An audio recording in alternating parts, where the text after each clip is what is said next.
Buenas noches, bienvenidos a NS Noticias. Estos son nuestros titulares. El presidente del Senado dijo a empresarios que serán escuchados en los debates de las reformas del gobierno. Conozca las medidas con las que buscan facilitar la compra de vivienda de interés social y prioritario.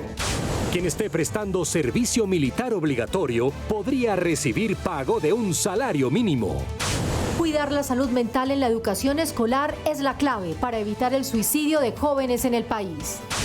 Preocupación por violencia política. Van 237 casos en la temporada electoral de este año. Perros y gatos de la calle serían esterilizados en todo el territorio colombiano. Por falta de licencia ambiental no avanza vía que conecta a los departamentos de norte de Santander con Arauca.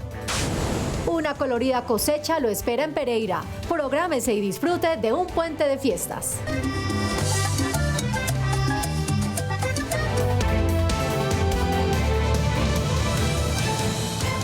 Durante el octavo Congreso de la ANDI, el presidente del Senado pidió a los empresarios confiar en el Congreso de la República para sacar adelante las reformas que el país necesita. Afirmó que se harán los ajustes necesarios y sin presiones. Bienvenido. El presidente del Congreso le aseguró a los empresarios del país que el legislativo los escuchará y tendrá en cuenta sus opiniones antes de tomar decisiones sobre las reformas. Después de que pase por la nación, por su comprensión, por su lectura, por sus recomendaciones, el problema de las reformas no es cómo entran, sino cómo salen. Afirmó que el Senado no será una talanquera para aprobar las reformas, pero que lo hará sin presiones. Quiero que confíen en su Parlamento, en su Congreso. A nosotros no nos pesa una soga en el cuello del presidencialismo. Durante su presentación, el presidente resaltó la labor social y económica de los empresarios en Colombia. Aquí está también el espejo de la nación. No podemos ni aceptamos que en Colombia se estigmatice al empresario de la riqueza. El presidente de la ANDI hizo un llamado a que los empresarios sean escuchados y aseguró que tienen mucho que aportar para que las reformas tengan un impacto positivo en el país. Nos sirve realmente la capacidad que tengamos de poder conversar, de poder construir, de poder aportar, de poder también levantar las alertas que debamos levantar. Hay preocupación en el país por el aumento de los hechos de violencia contra candidatos para las próximas elecciones locales. Mientras que el año pasado se registraron 166 casos, este año se han presentado 237. De acuerdo con la registraduría, más de 132.000 candidatos se inscribieron para las elecciones territoriales de este año. Lo preocupante es que según la misión de observación electoral, este periodo ha sido el más violento contra liderazgos políticos desde 2014. Ya venimos registrando desde este periodo electoral 237 hechos, de los cuales 44 han sido contra precandidatos o candidatos. Según la misión de observación electoral, se han registrado 174 amenazas, 27 asesinatos, 27 atentados, 3 secuestros y 6 hechos de violencia contra lideresas políticas. Que en varios municipios del país no se presentaron candidatos por amenazas de estructuras criminales. Senadores también denunciaron amenazas de disidencias de las FARC en municipios del norte del Cauca y del sur del Valle. Yo le hago un llamado al gobierno nacional, a nuestra fuerza pública, a que ante ese llamado de paro armado le brinde todas las garantías necesarias. El llamado es a que en los diálogos de paz se incluya el tema electoral y de esta manera se garantice la protección al proceso democrático de octubre. Tras los sistemáticos ataques a la fuerza pública por parte de las disidencias de las FARC, desde el Senado se hizo un llamado para que cesen los actos violentos y advirtieron que esos grupos deben mostrar hechos de paz. Un rechazo unánime de todos los sectores políticos han desatado las acciones violentas de las disidencias de las FARC contra la población civil y la fuerza pública. Piden a esta organización armada gestos de paz, pues las comunidades de Nariño, Cauca y Putumayo viven con miedo. Hay derramamiento de sangre, miedo, zozobra, desplazamiento. Realmente Nariño no aguanta más. Si pretenden presionar a nuestro gobierno, que hoy está dando la mano para un diálogo por la vía de la sangre y de la muerte, no lo van a lograr. Tras el asesinato de los 3 policías en Morales, Cauca, donde fueron atacados con granadas y les fue robado su armamento, desde el Senado pidieron rodear y apoyar a la fuerza pública. Que le dé la fortaleza a nuestra fuerza pública, las herramientas, los tienen maniatados. Que no limiten su actividad para combatir los grupos al margen de la ley. El ministro de Defensa junto al comisionado de Paz serán citados a un debate de control político para que expongan las medidas que se tomarán frente a esta situación. La propuesta que busca disminuir el salario de los congresistas continúa su trámite en el Senado. La plenaria aprobó la ponencia positiva y seguirá su discusión la próxima semana. Diferentes posturas se escucharon en el Senado, donde se aprobó con 62 votos a favor la ponencia positiva del proyecto de ley que modifica el régimen salarial de los congresistas. Lo que estamos pidiendo hoy acá es que se reduzcan los salarios, no solamente de los congresistas, sino de todos los funcionarios públicos que tienen que ver con el Estado. Acá lo que tenemos que reducir son las brechas sociales, las brechas también en materia de salario. Hay que avanzar en el término de reducir el salario de los congresistas, pero el Congreso debe aplicarse a discutir sobre todo las reformas sociales que se han presentado. A pesar de que se dio el primer paso del trámite legislativo, el senador J.P. Hernández, ponente del proyecto, dio claridad de lo que seguirá. Hasta ahora se ha votado el informe de ponencia, falta el articulado, título y pregunta, que vaya a Cámara y luego que llegue lo que decidió Cámara se vote una conciliación. O sea, aquí todavía al proyecto le falta un terreno por recorrer. Reducir sus privilegios y cerrar las brechas de desigualdad fueron parte de los argumentos presentados en la propuesta que continuará en discusión en la sesión plenaria del próximo martes. Con el objetivo de garantizar a los colombianos de escasos recursos la posibilidad de tener casa propia, una iniciativa busca que todos los gastos administrativos para la compra de vivienda de interés social sean incluidos dentro del crédito para su adquisición. A la hora de comprar vivienda, son muchos los gastos que se generan en torno a este proceso. Tenía un ahorro programado para poder comprar mi apartamento, el banco me prestó el resto que necesitaba, pero en el momento de ir a hacer las escrituras tenía que pagar 1.800.000 y me vi a gatas para poderlos conseguir. Por eso desde el Congreso se busca autorizar que dentro de los créditos hipotecarios sean incluidos los costos de escrituración, impuestos y gastos de registro para la adquisición de vivienda de interés social y prioritario. Facilitar que las personas que no tienen cómo pagar esos trámites extras que les exigen las entidades financieras, pues puedan obviar ese trámite o esos pagos que les exigen las entidades financieras para acceder a los créditos hipotecarios. El proyecto también contempla que las entidades de crédito cubran los costos relacionados con los avalúos técnicos y los estudios de títulos necesarios durante el proceso de financiación de los préstamos hipotecarios. Maravilloso si eso fuera una realidad. El objetivo principal es mejorar la calidad de vida de los ciudadanos, promoviendo e incentivando el acceso a la compra de vivienda. A un salario mínimo subiría la bonificación que hoy le pagan a quienes estén prestando el servicio militar obligatorio. Así lo proponen dos iniciativas que buscan dignificar a la fuerza pública. Hoy quienes prestan servicio militar obligatorio reciben una bonificación mensual hasta por el 30% del salario mínimo legal vigente, es decir, 348.000 pesos. Luego de la adición presupuestal aprobada hace unos días, el monto subió al 50%, es decir, 580.000 pesos. Y lo que se propone es que se aumente al 100% de un salario mínimo legal vigente, es decir, a 1.160.000 pesos. Lo que pretendemos con este proyecto de ley es hacer también más atractivo como una opción de vida para jóvenes en nuestro país de la carrera militar. Para este propósito fueron radicadas dos iniciativas que tienen el mismo objetivo, una por parte del Gobierno Nacional y otra por parte del Centro Democrático. Ambas propuestas fueron avaladas por otros partidos, lo que evidencia que tendrá total apoyo para que esto sea una realidad. Esto sí sería 1 millón de pesos a jóvenes que se levantan temprano, que están en disciplina, que están prestando un servicio a la patria, que se ganan sudando con su frente ese salario, esa bonificación. De esta forma se busca dignificar a la fuerza pública y fortalecer a los hombres y mujeres que prestan el servicio militar obligatorio. Fue radicado un proyecto que busca hacer más eficiente el trabajo de las corporaciones autónomas regionales y reducir el número de estas entidades en todo el país de 33 a 7. Las corporaciones autónomas regionales se encargan de ejecutar políticas, planes, programas y proyectos para la protección del medio ambiente y realizan el 60% de los trámites y permisos ambientales a nivel nacional. Por esto, para expertos es necesario reestructurarlas para que presten un mejor servicio. No puede ser que estas entidades sigan actuando como una rueda suelta dentro del Sistema Nacional Ambiental y que sigan ejecutando obras con técnicas de ingeniería que no corresponden a las demandas actuales de la crisis ambiental global. Atacar el problema de la corrupción que se presenta al interior de estas entidades y mejorar su funcionamiento es lo que se busca con una iniciativa presentada en el Congreso. Una reestructuración de 33 CARES que tiene el país, poder pasar a 7 de manera regional, optimizar los recursos y para que se puedan tener mayores inversiones. El proyecto también busca que el periodo de los directores de estas entidades sea de 4 años sin posibilidad de reelección y establece un proceso meritocrático para ser elegido en el cargo. La bancada del Centro Democrático radicó en el Senado una nueva contrarreforma a la salud. La iniciativa tiene 3 pilares fundamentales donde los ciudadanos podrán escoger entre el sistema mixto, público o privado para afiliarse. Habrá un capítulo especial para que los salarios a médicos especialistas tengan un pago mínimo oficial como incentivo para trabajar en las zonas más apartadas del país.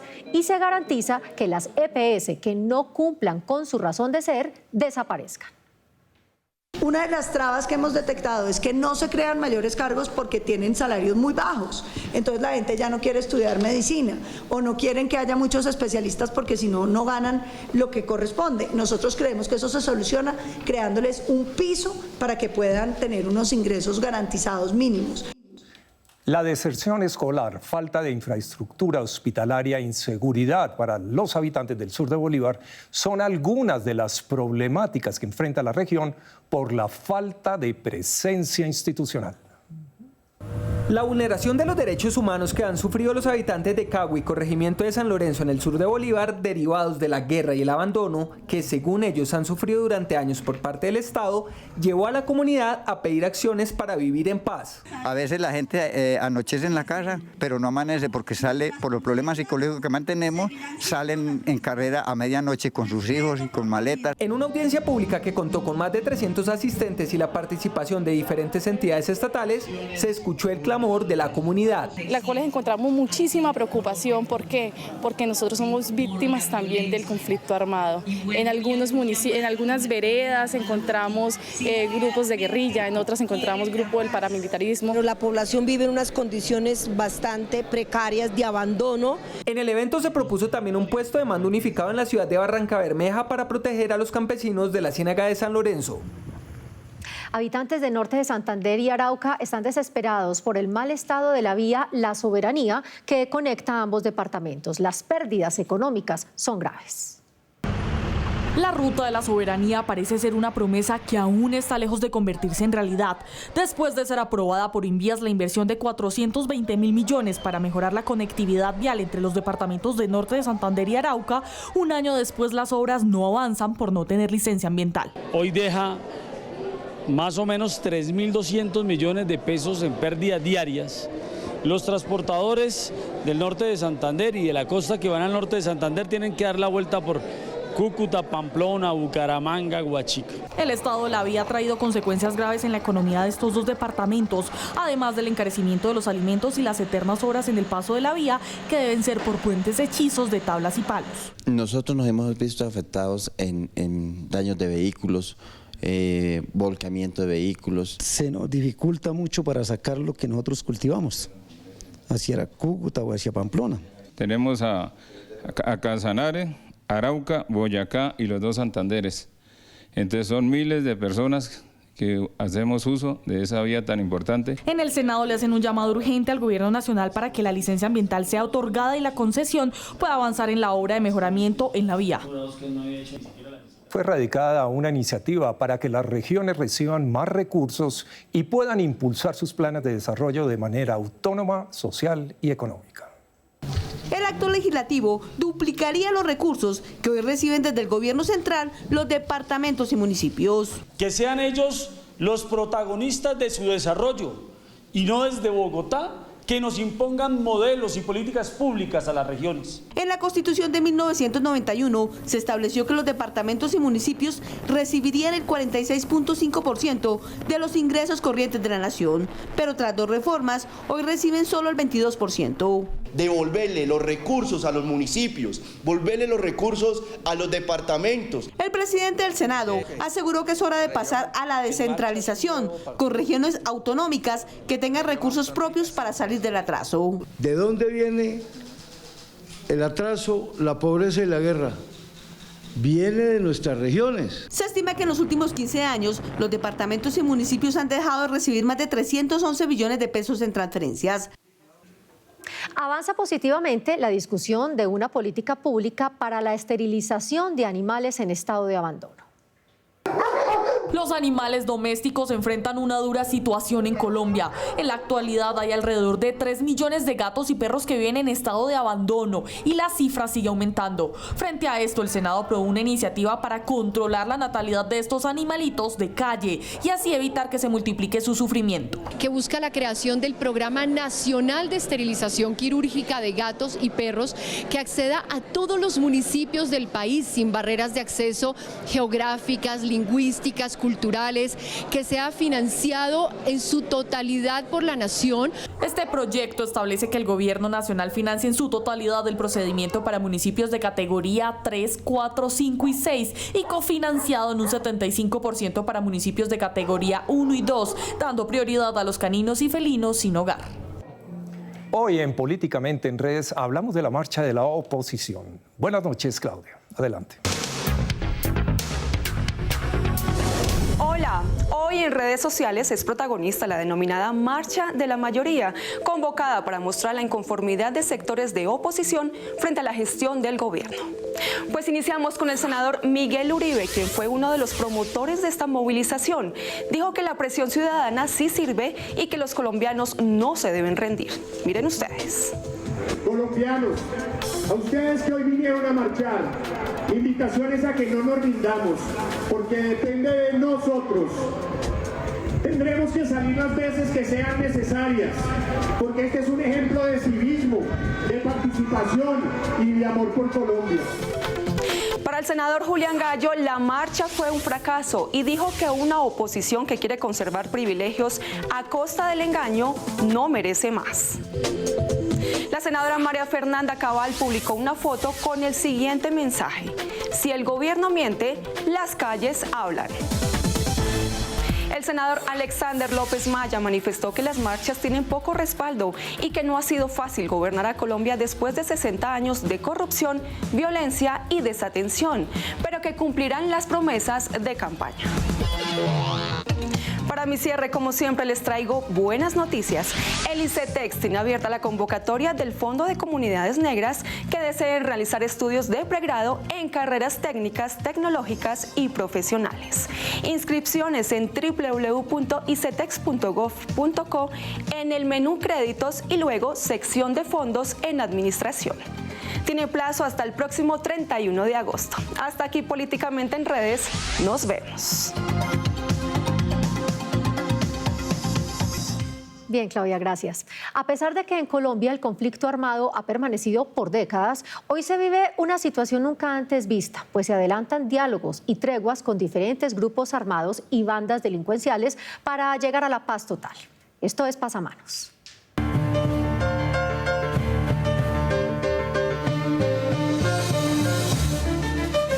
La paz es una aspiración colectiva y es difícil que alguien se oponga a ella, pero hay opiniones distintas de cómo lograrla, incluyendo aspectos de fondo y de método. Quedan varios procesos simultáneos. El de Quibdó, que se iniciará el próximo viernes en esa ciudad. Queda por resolver asuntos de las violencias urbanas en otras ciudades que están pidiendo pista.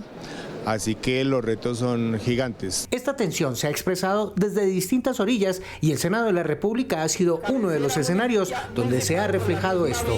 Y el llamado para que se supere esa emergencia humanitaria, porque están desplazando, están sacando a la gente de los territorios y esa violencia debe parar ya. Por eso cada gobierno desde su orilla política siempre trabajará con diferentes estrategias para lograr al fin la tan anhelada paz, que es lo que han querido los colombianos desde hace 200 años. Como hijos del Estado son conocidos quienes crecen en el Instituto Colombiano de Bienestar Familiar y por distintas razones no logran ser adoptados. Al cumplir su mayoría de edad, salen sin apoyo emocional ni económico.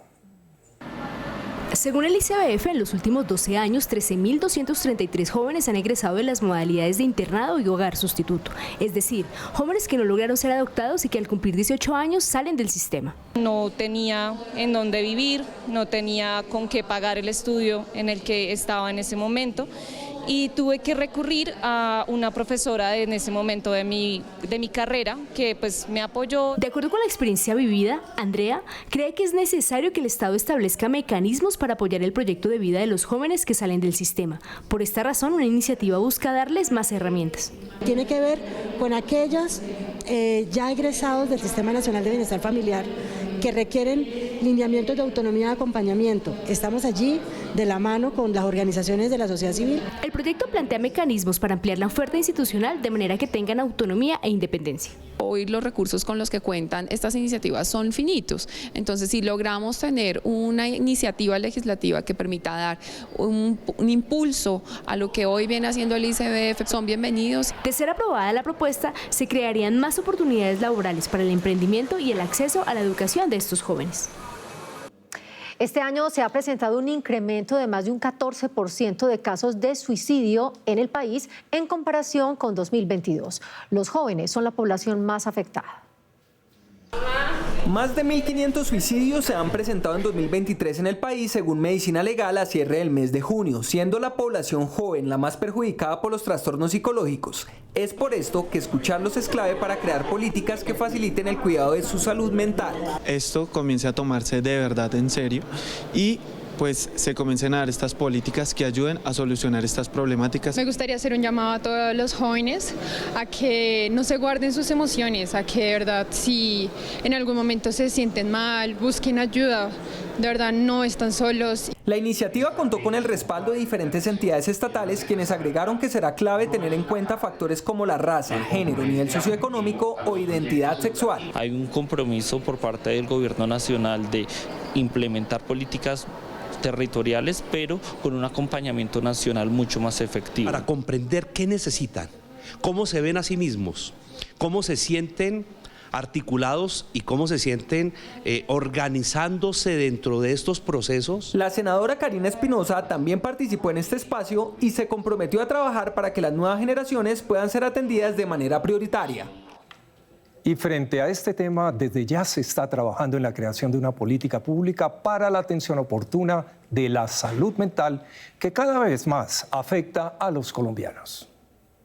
Según Medicina Legal, más de 2.000 casos de trastornos mentales se registraron en el 2022 en el país. Desde el Senado buscan crear una política pública de atención y prevención en colegios, clínicas y hospitales. Lo que queremos es tener unas cifras, tener una política pública y unas campañas de prevención y unas campañas de educación en los centros educativos de este país. El proyecto también plantea que por la alta exposición a estrés laboral, presión y extenuantes jornadas de trabajo para el personal de salud, debe haber una ruta de atención. Sin embargo, desde el gremio de la salud consideran que es necesario incluir esta problemática en la reforma a la salud. La estabilidad laboral, las extensas horas de trabajo, debería estar completamente inmerso y aceptar que la reforma a la salud es fundamental.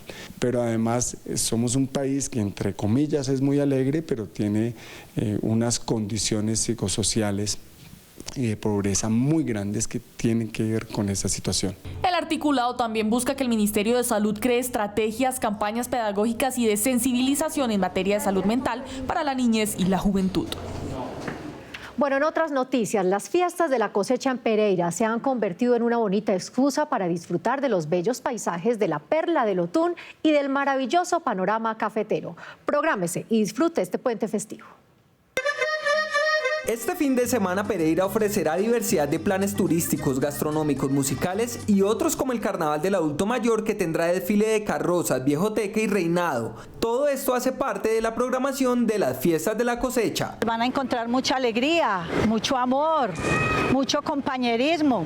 Por eso los estoy invitando que todos vengan, que salgan. El café también es uno de los principales atractivos de estas fiestas. Una buena taza y el deleite de aromas frutales hacen parte de la celebración. Por eso Albert Romero, uno de los caficultores risaraldenses, también participará ofreciendo su mejor producto. Hago parte de todo el recorrido cafetero que tiene la región. Además, pues estamos en procesos de transformación agroindustrial, pudiendo brindarle a todas las personas un café de excelente calidad. Vengan a Pereira a las fiestas de la cosecha, las del Chupe, Pereira 160 años. Podrán disfrutar de unos grandes espectáculos musicales, de nuestro turismo, nuestra gastronomía, nuestro avistamiento de aves.